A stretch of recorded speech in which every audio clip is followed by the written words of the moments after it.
What's up, Gender Blenders? It's Brent, making a video on time this week. I know you're probably like in shock, right? Well, snap out of it. Anyway, this week's topic is on transition. How did we know we wanted to transition? How did we know it was right for us? Actually, let me pull up the exact questions here. I feel like there should be some music.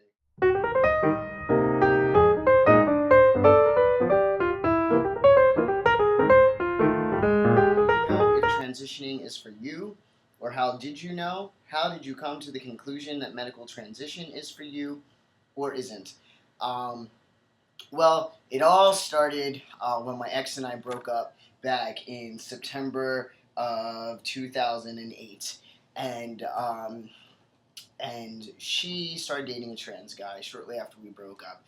He was already in the picture before we broke up. They were friends, and she was kind of telling me about him. Well, after we broke up, I started hearing more about him and just everything he was going through, and I just started to relate to it. I was like, well, that kind of sounds like me. So I started researching it. I looked up on YouTube. There were several guys I started watching. I was part of the generation that that was watching Snip and Cody, Charles Asher, Domino AJ, all those guys. I got into watching them and other guys who started transitioning around the time I did or before me.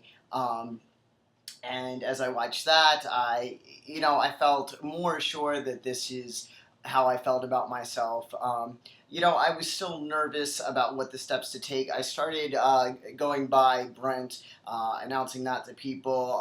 I eventually came out to my mother first, who came out to the rest of my family, and I believe I've talked about that in a previous video. If you want to know specifically how I did it, feel free to hit me up on my personal page, which I'll leave down there. I'm pretty sure I have a video on there as well as on how I came out, which I can try to find for you, or I'll tell you.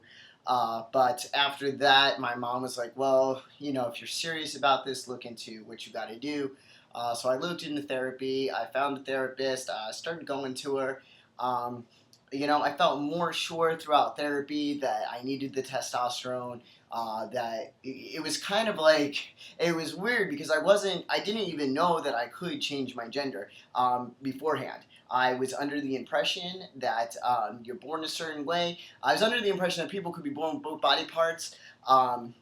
And choose to live as one gender, but I was not aware that you could be born fully one gender and switch over. So it was a little scary at first, but as I learned about my options, not transitioning slowly became not an option. So I went into therapy, and I knew I had to be on T. I did about 3 months of therapy and started T. I was so comfortable. I felt, I was still unsure.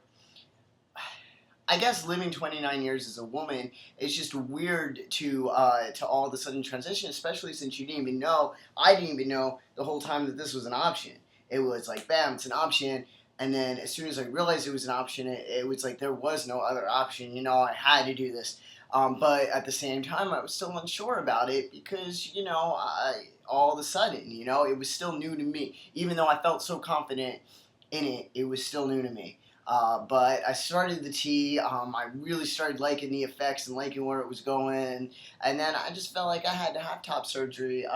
Honestly, I was a little nervous about it. I was nervous all the way up until surgery day. Up until after the surgery itself, was I making the right decision just because I had lived so long as one way. But at the same time, I felt so strongly that I had to move forward and that... Sorry, my phone is ringing. Um, Hold on one second. I got to take this. Sorry about that. So where I left off, I felt so strongly that I needed to move forward with the top surgery. So, and after I got it, it was just amazing.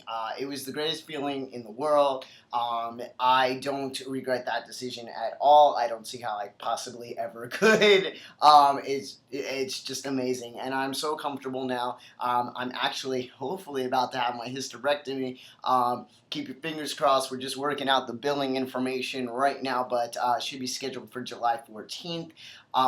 That's again something I'm excited for, something I feel would be great for my transition. I'm hoping for my body to change a bit more again, because I feel like I do. I mean, I wouldn't mind this going to my belly and losing it from my belly. I just feel like, this looks a little feminine. So I'm hoping, I mean, if it doesn't change, it doesn't change, but I'm hoping it will. I'm hoping that the facial hair will come in faster. I'm trying to grow my beard actually again. I'd like to grow my beard. Now my mustache is coming in a bit better. I'd like to keep a neatly trimmed beard. I think that would be a good look for me. Of course, I like to change up my facial hair a lot, so I do hope it comes in faster so that I can change it up more often and experiment around with it. And of course, I'm excited to put on more muscle mass. I do think without that constant battle of the E, and all that shit gone, I'm excited for that. So, yeah. And I do want lower surgery at some point. I pump. I'm pretty decent size now. I can use what I have during intercourse. I don't even have to pack. Sometimes I do, especially if I'm wearing tight pants or whatever, but I really don't have to, and I'm comfortable. I feel like I can make it a little bit bigger with pumping, but, I do want the balls, and I do want to be able to piss out of it, without having to use a medicine spoon or whatever. So, it is something that I'm looking into in my future. But, yeah, I really wasn't sure. It was nerve-wracking for me, but I've never been more sure after going through with it. I'm very happy. I'm very comfortable. And, when you make a big change, it is a scary situation. I think, regardless of what the change is, even if you know it's going to be for the better, like a big move even, or, whatever. So, yeah, that's why I decided to transition. And decided to medically transition, and I'll see you next week.